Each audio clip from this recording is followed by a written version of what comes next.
আপনি বিপদে পড়েছেন, আপনি আল্লাহর কাছে দোয়া করবেন, আপনি নিজে দোয়া ইউনুস পড়বেন, আল্লাহর কাছে হাওমাও করে কানবেন। এটা হলো কোরআন এবং সুন্নাহর নির্দেশ। আর সমাজের প্রচলন যে আপনি আমাদের মাদ্রাসা আল ফারুকে বা সুন্নাহ সেন্টারে চলে আসবেন, আর সুন্নাহ মারকাজুস সুন্নাহ ট্রাস্টে চলে আসবেন, আমাদেরকে 2000, 2,50,000 টাকা দিয়ে দেবেন, আমরা আপনার জন্য দোয়া ইউনুস খতম করে দেব। আপনার জন্য সহজ কোনটে আর আমাদের জন্য স্বার্থ কোনটে? আপনি কি বিষয়টা বোঝেননি? আপনি হয়তো মনে করবেন আমরা গুনাহগার, আমরা রাখলে তো আল্লাহ শুনবে না। এটাই হলো সকল শিরক কুফুরের মূল। আমরা একটু বোঝার চেষ্টা করি। একটা ছোট্ট বাচ্চা আছে, মা বদরাগী। আচ্ছা বলেন তো, বাচ্চাদেরকে সবচেয়ে বেশি মারে মা, বাবা, খালা, দাদি, ফুফু না বোন? হ্যাঁ, তার মানে সবচেয়ে বাচ্চাদেরকে অপছন্দ করে মা, ঠিক না? হ্যাঁ হ্যাঁ, নানি মারে না, দাদি মারে না, বোনেরা মারলেও দু একটা গাল দেয়, বাপ মাঝে সাঝে, আর মা সব সময়। যেহেতু মা সব সময় মারে, একটা বুদ্ধিমান ছেলে চিন্তা করলো আমার মার চেয়ে খারাপ দুনিয়াতে কেউ নেই। অথবা চিন্তা করলো মা আমার খুব ভালো, আসলে সন্দেহ নেই, তো মাটা খুব বদরাগী, মা আমার কথা শুনবে না, বুঝেছি রাগ করেছে। ওর যখনই কোনো কিছুর দরকার হয়, ওর সঙ্গে সঙ্গে দাদির কাছে যায়, অথবা বড় আপুর কাছে যায়, অথবা আব্বুর কাছে যায়, যে আব্বু মার বলে দাও একটু দুধ খাবো, কি ভাত খাবো, কি বাথরুমে যাব। দাদি অথবা আপা অথবা আব্বা বলে দেয়। এইরকম ছেলেকে মা কি পছন্দ করে না অপছন্দ করে? পছন্দ করে। হ্যাঁ, যে ছেলে নিজের মনের কষ্ট, ব্যথা, বেদনা মায়ের কাছে না বলে অন্যের কাছে যে বলে, তার মাধ্যমে মাকে বলে, মা কি ওই সন্তানকে ভালোবাসে না বিরক্ত হয়?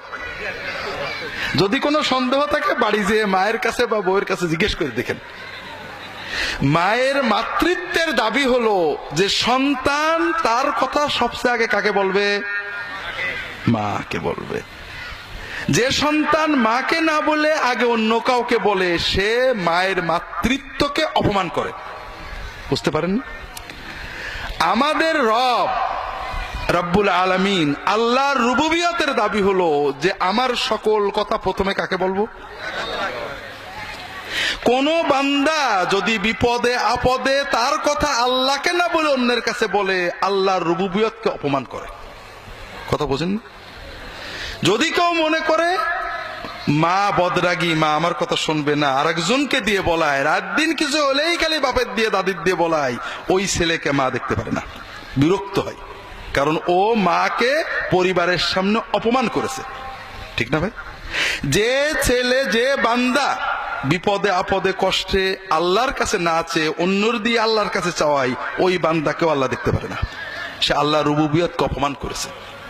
আল্লাহ কাফেরের দোয়া শোনে। আল্লাহ কোরআনে বলছে, কুল মা ইয়া'বু বিকুম রাব্বি লাউলা দুআউকুম। তোমরা আল্লাহর কাছে দোয়া করো, এই জন্য তোমাদের আল্লাহ ধ্বংস করেনি। নাই, ধ্বংস করে দিত। কাফেরদের, আবু জেহেলকে বলছে। আর আল্লাহ আমার দোয়া শুনবে না?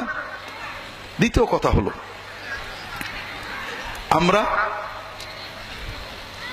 আল্লাহ তাআলার কাছে দোয়া করব, আল্লাহ ব্যবস্থা দিলেন সরাসরি দোয়া করব, চাইব। আমরা নিয়ম করলাম হুজুরদের মাধ্যমে চাইব। আরো মজার ব্যাপার দেখেন, আপনি বিপদে পড়েছেন, আর বিপদে পড়লে হাদিস শরীফে সহিহ হাদিস আসছে, দোয়া ইউনুস পড়ে আল্লাহর কাছে চাইলে আল্লাহ কবুল করে। দোয়া ইউনুস মানে কি? লা ইলাহা ইল্লা আনতা সুবহানাকা ইন্নী কুনতু মিনাজ জালিমিন। লা ইলাহা ইল্লা আনতা, আল্লাহ তুমি ছাড়া কোনো মাবুদ নেই। তার মানে বিপদে পড়ে ডাকার মতো, বিপদ থেকে তরানোর মতো, বিপদগ্রস্তকে রক্ষা করার মতো, বিপদগ্রস্তের ডাক শোনার মতো আল্লাহ তুমি ছাড়া কেউ নেই। ইন্নী কুনতু মিনাজ জালিমিন, আল্লাহ আমি অন্যায় করে ফেলেছি। এর অর্থ কি? যে আমাদের উপরে যে বিপদ আপদ গজব কষ্ট আসে আমাদের অন্যায়, ঠিক না? আর বান্দা যখন অন্যায় স্বীকার করে আল্লাহর কাছে কান্দে, আল্লাহ মাফ করে দেয়। এটাই তো কথা। এই জন্য রাসূলুল্লাহ সাল্লাল্লাহু আলাইহি ওয়াসাল্লাম বলছেন, যদি কোনো বান্দা বান্দি যে কোনো বিপদে দোয়া ইউনুস পড়ে আল্লাহর কাছে দোয়া করে, আল্লাহর সঙ্গে সঙ্গে তার দোয়া কবুল করে নেয়। এটা হলো আল্লাহ এবং তার রাসূল সাল্লামের শিক্ষা। আমরা কি শিক্ষা দিই আপনাদের?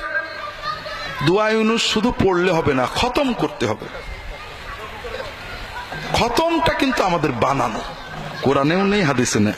কোরআনে বেশি বেশি পড়ো, সাধ্য মতো পড়ো আর কান্দো। আপনি যদি মনের আবেগে 100 বার, 50 বার, 2 বার, 10 বার পড়ো, আল্লাহর কাছে হতে পারে। আর খতম মানে 1 লক্ষ, 1.25 লক্ষ।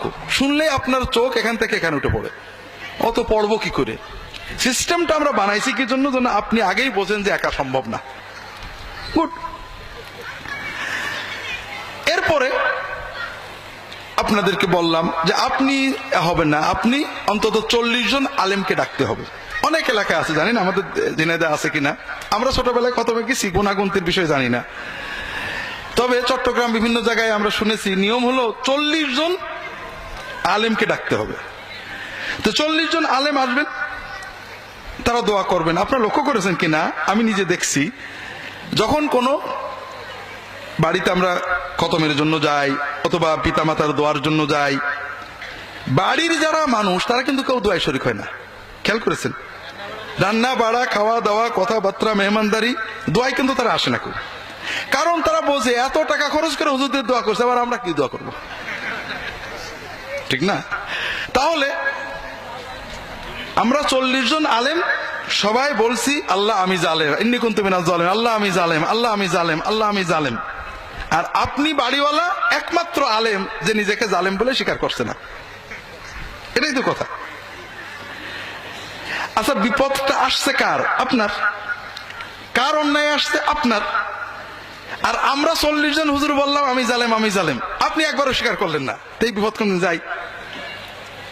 কিন্তু আলহামদুলিল্লাহ আমাদের খাওয়াও হবে, টাকাও হবে, আপনার কিছু হোক আর না হোক। তো এই জন্য এটা আমাদের সিস্টেমটা আপনার উপযোগী না। আর আল্লাহ এবং তার রাসূল সাল্লাল্লাহু আলাইহি ওয়াসাল্লাম যেটা দিয়েছেন সেটা আপনার উপযোগী। এতে আপনার আরেকটা লাভ আছে। এটা আমার যে অনেকগুলো ঘটনা আছে আমার জীবনের। একটা ঘটনা আমি বারবারই বলি, যারা অনলাইনে আমার লেকচার শোনেন তারা অনেকে রিপিটেডলি শোনেন, কিন্তু সবাই তো আর অনলাইন শোনেন না। এজন্য বলি আপনাদের অনুভবের জন্য, যে আমরা অনেক সময় আল্লাহ তাআলার কাছে দোয়া করার মজাটা বুঝি না। আমি যখন ইসলামিক টিভিতে কাজ করি, আমি কোন কোন বারে লাইভ করতাম সবাই জানে। আর লাইভ স্টুডিওতে ঢোকার অন্তত 1 ঘন্টা আগে পৌঁছে দিতে হয় টিভিতে। তো সম্ভবত একদিন মঙ্গলবারে স্টুডিওতে যাওয়ার আগে বসে আছি রেডি হয়ে, হঠাৎ 2 জন আসছেন, যতটুকু মনে আছে, যে স্যার আমাদের বাড়ি ঢাকাতে বিজয়নগরে, একটা বিপদে পড়ে আসলাম, আমার কিছু জমি আছে বিজয়নগরে, জমির দলিলগুলো একজন ডেভেলপারকে দিছিলাম, কয়েক কোটি টাকার সম্পত্তি, সেখানে হাই রাইজ বিল্ডিং করার জন্য। এখন ডেভেলপার জমির দলিল ফেরতও দিচ্ছে না, এগ্রিমেন্টও করছে না, টাকাও দিচ্ছে না। আর এরা তো বড় বড় কোম্পানি অনেক সন্ত্রাসী পোষে, আমার পক্ষে দলিল বের করার ক্ষমতা নেই। আমি খুব দুশ্চিন্তায় আছি, খুবই মনোকষ্টে, টেনশনে আছি। অনেকেই বলছে অমকের কাছে যাও, জেন দিয়ে বের করে দেবে, অমকের কাছে যাও, তদবিরে হয়ে যাবে। তবে আপনারা ইসলামিক টিভিতে বলেন যে তদবির বা জেন দিয়ে এগুলো করলে ঈমান থাকে না, তাই আপনার কাছে আসছি। আমার যদি কোনো সুন্নাত সম্মত ব্যবস্থা আপনি বলতেন, আমল তদবির, তাহলে দেখেন ভাই এই ধরনের কোনো আমল তদবির তো জানা নেই। তবে আল্লাহর কাছে চাইলে তো আল্লাহ দেন। মানুষের বিপদ থেকে রক্ষা পাওয়ার জন্য, মানুষের জুলুম থেকে বাঁচার জন্য রাসূলুল্লাহ সাল্লাল্লাহু আলাইহি ওয়াসাল্লাম কিছু দোয়া শিখিয়েছেন, সুন্নত দোয়া।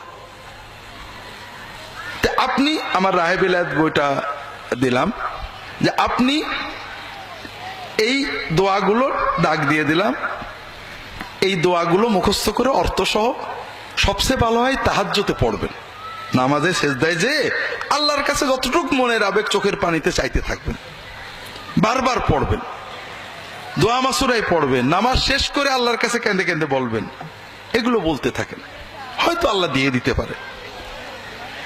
এরপরে বিষয়টা মূলত আমি ভুলেই গেছি। মাসখানেক সম্ভবত পরে এসে ওই ভদ্রলোক আসছেন, বলে স্যার একটা সুখবর, কোনো বলা নেই কওয়া নেই, ওই লোকটা আমার বাড়ির দরজায় এসে বেল দিয়ে আমার ওই দলিলগুলো দিয়ে চলে গেল। তো আলহামদুলিল্লাহ, মাশাআল্লাহ, আল্লাহর দয়া, আল্লাহর দয়া। আপনার সুন্নত দোয়া দিয়ে আল্লাহর কাছে দোয়া করেছেন, আল্লাহ কবুল করেছেন।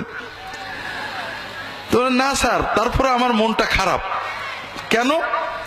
যে আমি গত 1 মাস আপনার কথা মতো তাহাজ্জুদ পড়ছিলাম, আর তাহাজ্জুদের সেজদায় দোয়াগুলো পড়তাম, তে খুব শান্তি পাচ্ছিলাম, মনটা এত ভালো লাগতো। এখন আমার মনে হচ্ছে যদি আরো 6 মাস পরে আমার দলিলটা দিত তাহলেই ভালো হতো। কথা বুঝতে পারেন? আল্লাহু আকবার। আপনি দলিলও পেয়েছেন, আল্লাহর ওলিও হয়ে গেছেন। আপনি আল্লাহর সাথে মহব্বতের প্রেমের মজা পেয়ে গেছেন, আপনি সব পেয়েছেন, ঠিক না? কিন্তু আপনি আমার কাছে এসে বসে থাকতেন, তাবিজ একটা নিয়ে যেতেন, আমার কাছে 1 লাখ টাকা দিয়ে যেতেন, আমি জেন চালান দেওয়ার কথা বলতাম, আপনি কিছুই পেতেন না।